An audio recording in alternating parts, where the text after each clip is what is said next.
Sir आज आप सब लोग यहाँ पर मौजूद हैं किस विषय को लेकर? आज हम लोग जो कल हमारा राज्य स्थापना दिवस है, पूरा शासन प्रशासन जो है अपना रजत जयंती समारोह मना रहा है राज्य स्थापना की। लेकिन हम लोग जो इस क्षेत्र के रहने वाले लोग हैं, यहाँ के हमारे सभी राजनीतिक दल के लोग, सभी सामाजिक संगठन के लोग, सभी उत्तराखंड आंदोलनकारी, सभी हमारी मातृशक्ति और सभी संत समाज जो यहाँ पर इस देवभूमि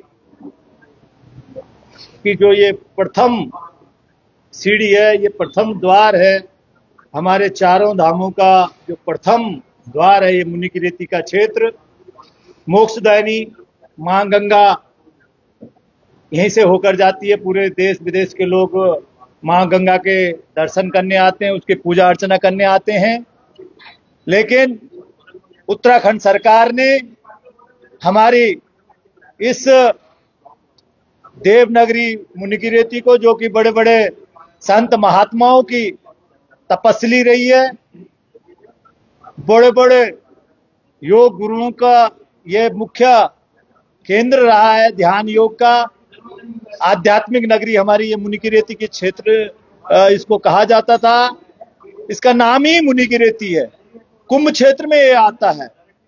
लेकिन हमारी उत्तराखंड सरकार ने हमारी इस देवभूमि को अपवित्र करने की कोशिश करी, हमारे सनातन धर्म के साथ छेड़छाड़ करने की कोशिश करी गई, हमारे हिंदू धर्म का अपमान किया गया। क्योंकि आज तक इस धर्म नगरी में, इस योग नगरी में, इस साधु संतों की नगरी मुनिकीरेती ये खारा स्रोत में आज तक कभी यहाँ पर दारू का ठेका नहीं खुला था।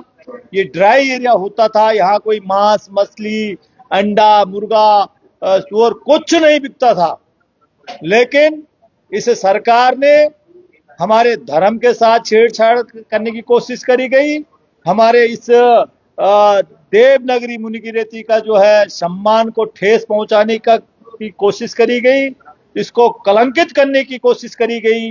इस हमारी आध्यात्मिक की नगरी, साधु संतों की नगरी मुनिकीरेती को इन्होंने यहाँ पर शराब का ठेका जो खुलवाया है, इससे अभी कुछ ही दिन पहले एक अजेंद्र कंडारी नामक लड़के का वहां पर 30 वर्षीय नौजवान का वहां पर जो है मर्डर हुआ ठेके के पास।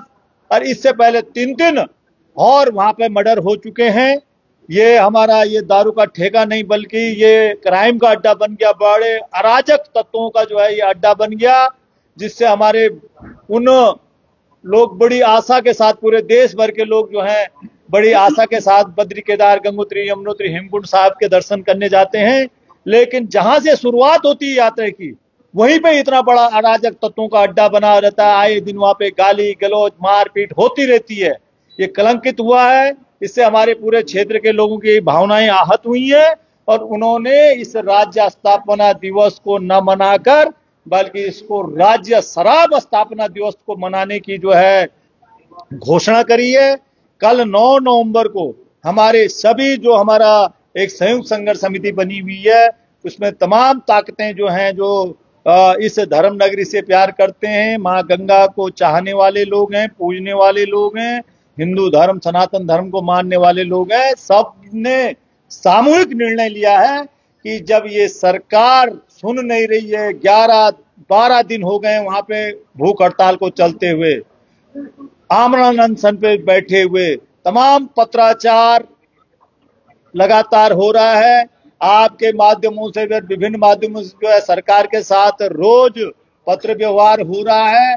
प्रशासन जो है रोज उनका LIU IB सब लोग लगातार शासन को सूचनाएं पहुंचा रहे हैं, लेकिन सरकार के कान में जूं नहीं रेंग रही है।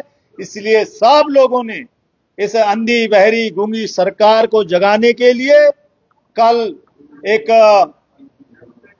शराब दिवस मनाने का जो है निर्णय लिया है और इस सरकार की जो है अस्थि विसर्जन के लिए जो है कल एक शव यात्रा भी जो है यहाँ पर निकलेगी। विधिवत रूप से पूरा क्रियाक्रम भी होगा, सब चीज विधि विधान से जो हिंदू धर्म में एक मृतक की जैसे कर्म कांड होता है, वैसे विधि विधान से कल गूंगी बहरी सरकार का जो है शव यात्रा निकाली जाएगी।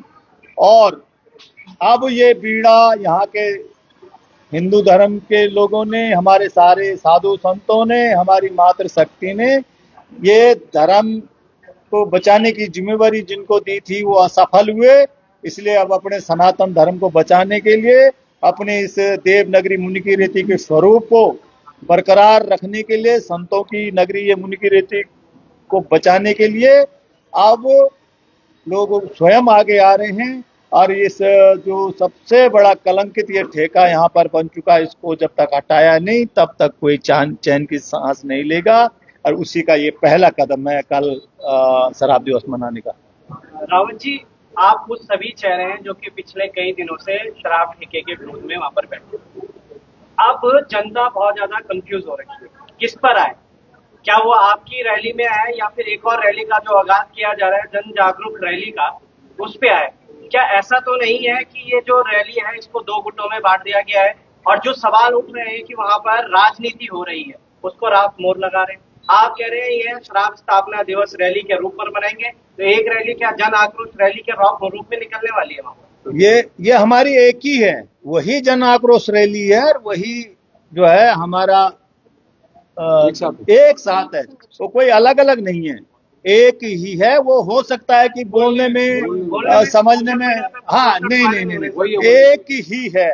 वो सबके अलग अलग विचार होते हैं कि कोई कहेगा कि यहाँ से चलो, कोई कहे वो, लेकिन हमारी एक ही है।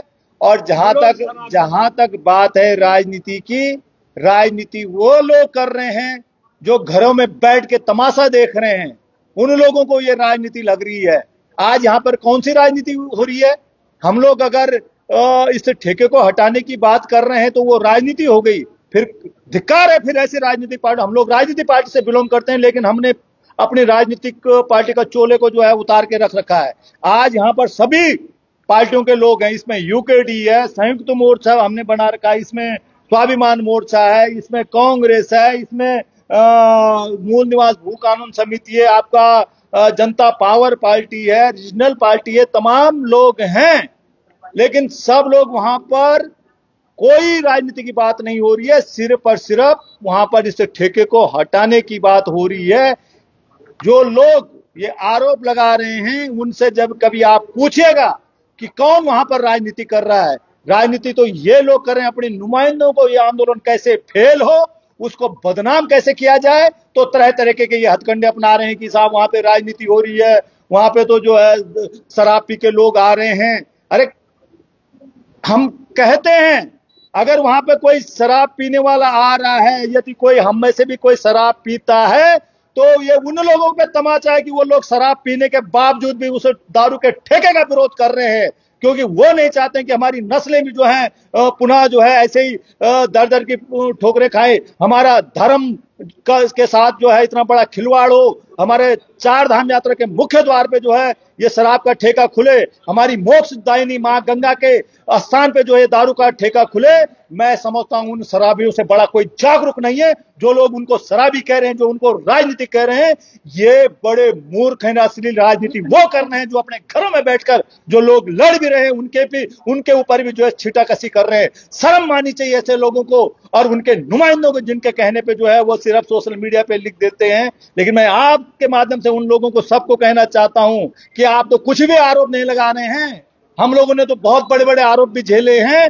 ये तो वही देश है जिन्होंने जो है मां सीता के चरित्र पर तक जो है उंगली उठाई थी, तो हम लोग किस खेत की मूली हैं? हम लोग तो जो है बहुत तुच्छ प्राणी हैं। ये आरोप प्रत्यारोप लगते रहते हैं, लेकिन उनके इन आरोप प्रत्यारोपों से हमारा आंदोलन खत्म नहीं होने वाला।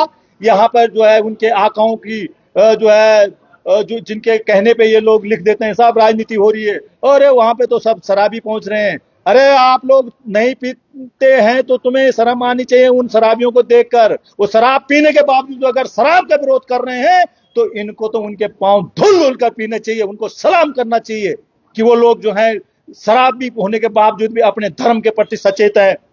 अपने आने वाली पीढ़ी के प्रति सचेत है, अपने नौनिहालों के प्रति सचेत है, अपने हिंदू धर्म के प्रति, अपने सनातन धर्म के प्रति जो है सचेत हैं। सिर्फ आरोप लगाने से कुछ नहीं होने वाला। सर, एक चीजें सामने आई है, जैसे कि आपने सुना होगा कि उत्तराखंड की जो प्रथम महिला आबकारी आयुक्त है अनुराधा पाल, उनका बयान आया था कि ये जो धरना है ये है प्रायोजित कार्यक्रम है। उसके बाद उनका विरोध हुआ, उनका पुतला भी जला। अब वहीं आपके धरना स्थल से ये चीजें सामने आ रही है कि जो धरना तो सिर्फ बहाना है, इसके पीछे पैसा उगाई का धंधा चल रहा है। अगर ये धंधा चल रहा है तो क्या आप उन लोगों को चिन्हित कर पाए किसने उगाई करी है धरने के नाम पर, या अभी आप इसकी पड़ताल कर रहे हैं? ये देखिए, ये सरकार का मुख्य हथकंडा होता है। उनके लोग आएंगे, हमारे आंदोलन के बीच में भी आएंगे, घुसेंगे, तरह तरह की बातें करेंगे, लेकिन वो अपने मंसूबों में कामयाब नहीं हो सकते हैं। वो धरना अगर उगाई का काम करते हैं, इतनी पुलिस वहां पे लगी हुई है, वो क्या कर रही है वहां पे? पूरी आबकारी की टीम वहां पर बैठी हुई है। इनके क्या कहते हैं, एलआई के वहां पर 3-3 इंस्पेक्टर बैठे हुए हैं। उसके बावजूद भी अगर वहां पे कोई उगाई की बात करता है तो मेरे को लगता है कि ये लोग जो वहां पर हैं, ये वर्दी पहनने के हकदार नहीं है। ये शासन 1 मिनट भी उस कुर्सी पे बैठने की जो है हकदार नहीं है। जो इतने से कितने लोग आते हैं वहां पर, अगर इन चंद लोगों में से भी जो है पहचान नहीं कर पा रहे हैं कि वहां पे कौन उगाई कर रहा है, कौन जो है उगाई की बात कर, अगर उसको ये चयनित नहीं कर सकते हैं तो ये उनके ऊपर प्रश्न चिन्ह है। तो बंद कमरे में हो रही है बातें रावत जी, वो वहां पे धरना स्थल पर आकर उगाई नहीं चल रही है, ना ही वहां पर बातचीत हो रही है। वो बाद में एक फोन कॉल आता है और फिर उसके बाद फोन पर बात होती है कि किस होटल के किस कमरा नंबर पर आ रहे हैं। उगाई का धंधा तो वहां चल रहा है, क्योंकि हम देख रहे हैं वहां पे कि विकास चंद्र दयाल जिस दिन से धरना स्थल से उठे हैं, उनका स्वास्थ्य ठीक नहीं था या फिर कुछ और दिक्कतों का सामना करना पड़ रहा था उन्हें। उसके बाद कई और चेहरे वापस हमें गायब होते हुए, तो नहीं ऐसा नहीं लगना बिल्कुल बिल्कुल। देखिए, मैंने कहा है ना, ये आंदोलन को तोड़ने का एक षड्यंत्र होता है। एक अलग से ही सरकार की वो टीम होती है जो सामने नहीं होती है। ये सब उनके षड्यंत्र हो सकते हैं, लेकिन वो कामयाब नहीं होंगे। हमारे तमाम आंदोलनकारी एकजुट एकमुट हैं। कोई कहीं टस से मस नहीं होने वाला। सिर्फ हमारे बीच में ये एक अफवाहों का बाजार गर्म करवा के हम लोग एक दूसरे पे शंका की दृष्टि से देखें, ये आंदोलन तोड़ने का एकमात्र हिस्सा है, लेकिन ये लोग कामयाब नहीं हो सकते। आज सब लोग एक साथ खड़े हैं, एक ही सबकी आवाज है कि हमने इस धर्म नगरी मुनि की रीति को बचाना है, इस कुंभ क्षेत्र को बचाना है और इस दारू के ठेकों को यहां से हटवाना है। अब कमरे के अंदर कौन बैठक कर रहा है, अब कमरे के अंदर तो कोई जा नहीं सकता है। अगर किसी के पास पुख्ता प्रूफ है, किसी अगर हमारे आंदोलनकारियों में से, तो उसको बताया जाए, सामने उसको चेहरे को लाया जाए कि हमारा ये फलाना चेहरा ऐसा कर रहा था। लेकिन ऐसा कुछ नहीं है। ये सिर्फ मात्र अफवाह है कि ये आंदोलन कैसे भी करके टूटे और हम सब लोग एक दूसरे को जो है शंका की दृष्टि से देखें, अरे आंदोलन टूटे। इसी पर एक और प्रश्न जुड़ेगा। आपने कहा कि अगर तथ्य है तो सामने आए। यदि भविष्य में तथ्य सामने आते हैं और नाम सामने आते हैं कि आपके आंदोलन में जितने लोग धरने में बैठे हुए थे, अगर उन्होंने उगाई करी है इस धरने में बैठ करके, तब आप क्या करेंगे? बिल्कुल, हम भी चाहेंगे कि ऐसे चेहरे अगर कोई हैं, वैसे हैं नहीं, कोई हैं तो उसका उजागर नाम होना चाहिए। हम लोग उन लोगों में से जिनको जो है सार्वजनिक स्थान पे जो है उनको वहां से गेट आउट करवाएंगे कि आपकी यहाँ पे हमको ये आंदोलन बदनाम नहीं करवाना है। नहीं, जब आंदोलन खत्म हो जाए उसके बाद उनके नाम उजागर। मैं सीताराम भाई आपके पास भी आता हूँ।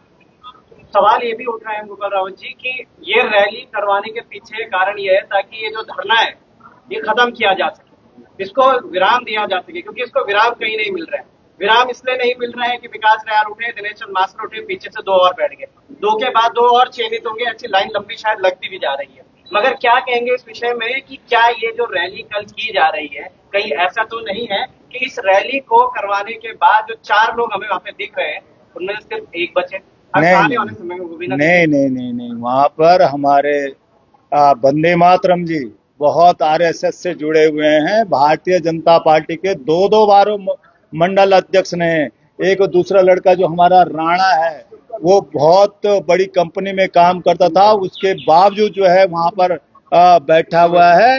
ये लोग वो लोग हैं जिनकी बहुत अपनी राजनीतिक, अपनी सामाजिक पहचान है, और वो लोग तो वहां पे आंदोलन चल ही रहा है, निरंतर चल रहा है। कल जो आमरण अनशन है वो बिल्कुल लगातार चलता रहेगा, ये कहीं टूटेगा नहीं, ये आंदोलन को ही गति देने के लिए, क्योंकि इस बीच में 9 नवंबर आ गया हमारा राज्य स्थापना दिवस का। तो आज जो हालात यहाँ पर हो गए हैं, इसी को जो है सरकार, हम लोग नहीं चाहते थे कि हम लोगों को भी जो है अपनी रजत जयंती के उपलक्ष्य में जो है हम लोग जो है ये काला दिवस के रूप में जो है ये शराब दिवस अपनाए, बड़ा अपमान का विषय है।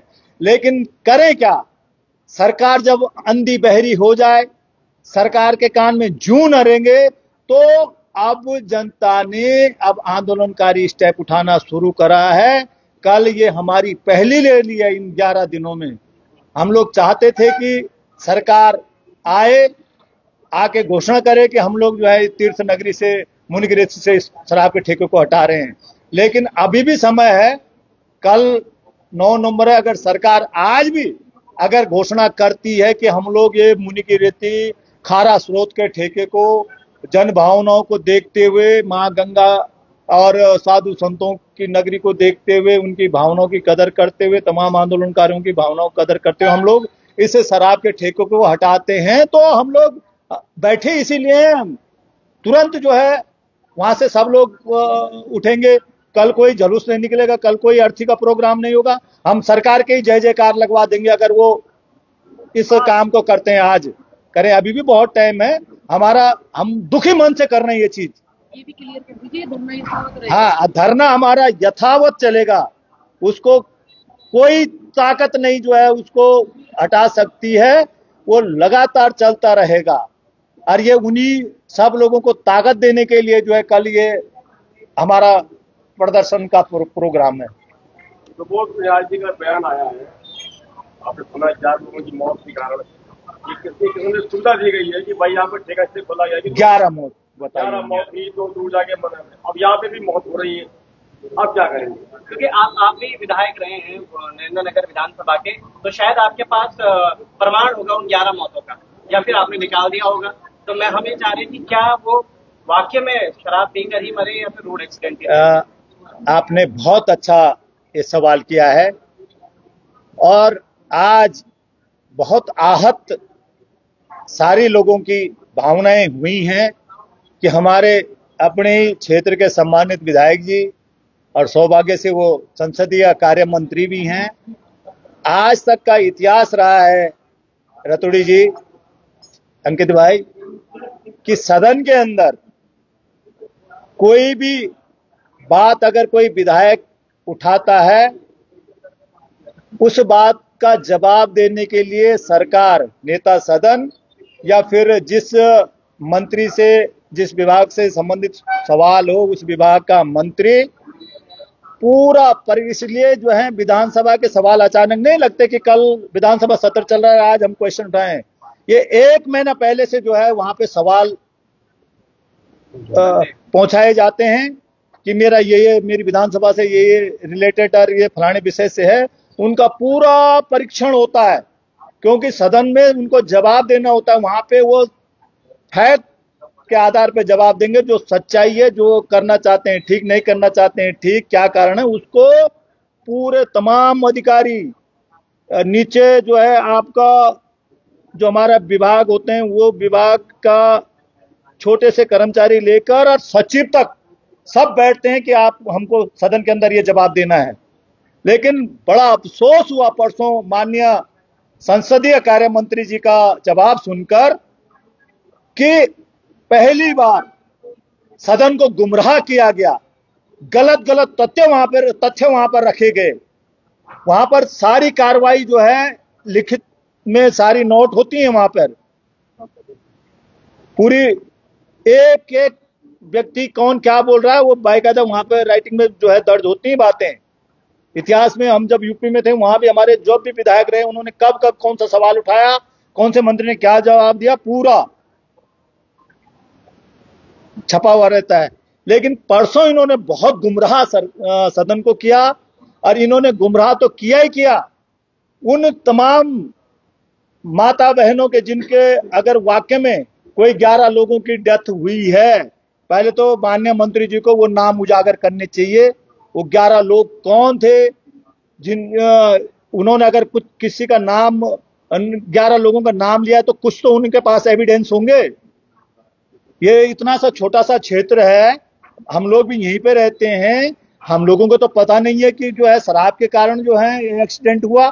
आज तक तो कभी हमने सुना नहीं कि जो है वो शराब पीने, जो उनके जवाब थे कि जब मुनिगिरेती में ठेका नहीं था तो लोग रानी पोखरी जाते थे दारू पीने, रायवाला जाते थे, शिवपुरी जाते थे, नरेंद्र नगर जाते थे दारू पीने। इन क्षेत्रों में कब दारू पी के एक्सीडेंट हुआ ये उनको बताना चाहिए। वो 11 लोग कौन थे उनका नाम भी उनको जो है बताना चाहिए।